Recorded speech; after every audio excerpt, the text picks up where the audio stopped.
Hello， 大家好啊！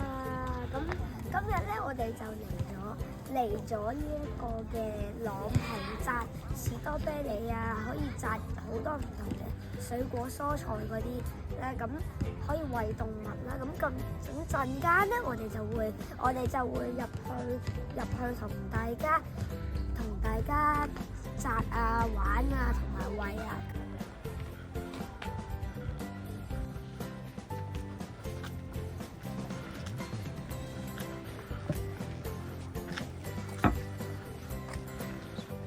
我哋而家就嚟入到去啦，咁入邊都會有餐廳㗎啦。咁我哋入邊可以摘好多唔同嘅食物。咁我哋呢一度咧就係食嘢嘅地方啦。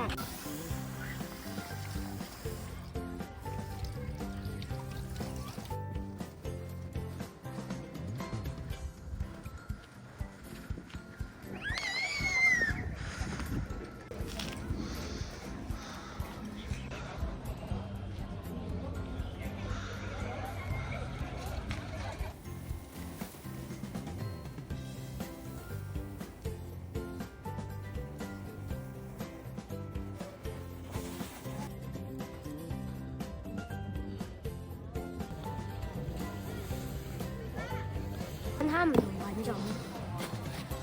我想問，如果我哋摘咗呢一啲咧，唔夠熟，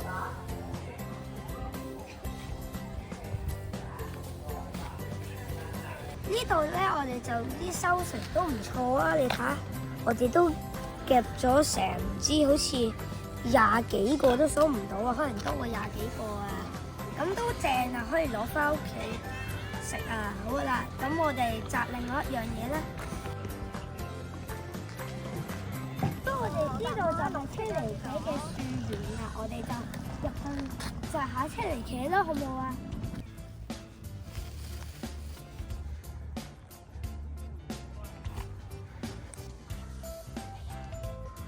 我哋啱啱就摘完車厘茄啦，都好似冇士多啤梨咁多，不過唔緊要，我哋都有好多啦㗎啦，其實。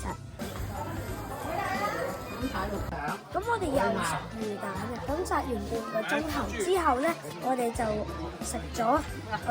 開始食呢啲魚蛋啦。咁睇下好唔好食咧呢啲魚蛋。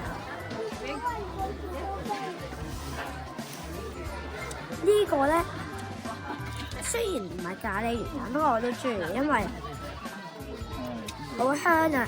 啲湯啊，加埋啲魚蛋啊，係比較香嘅。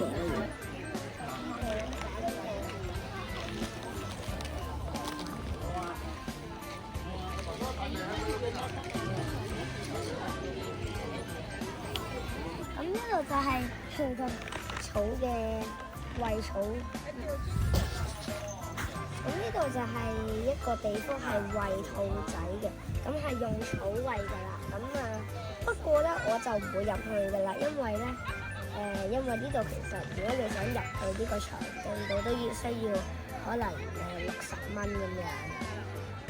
我就覺得係幾值得，所以我哋就同大家就係俾大家睇下咯。咁唔緊要嘅，我哋下次有機會可以餵下其他唔同嘅動物啊。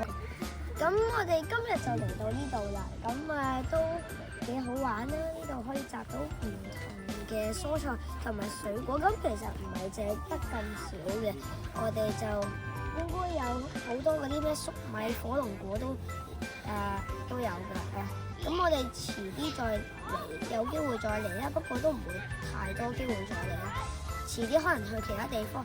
咁我哋今集就完啦。咁我哋記得 like 啊、share 啊同埋 comment， 跟住之後就 subscribe。咁我哋下次再見啦，拜拜。喂，屎啊喂！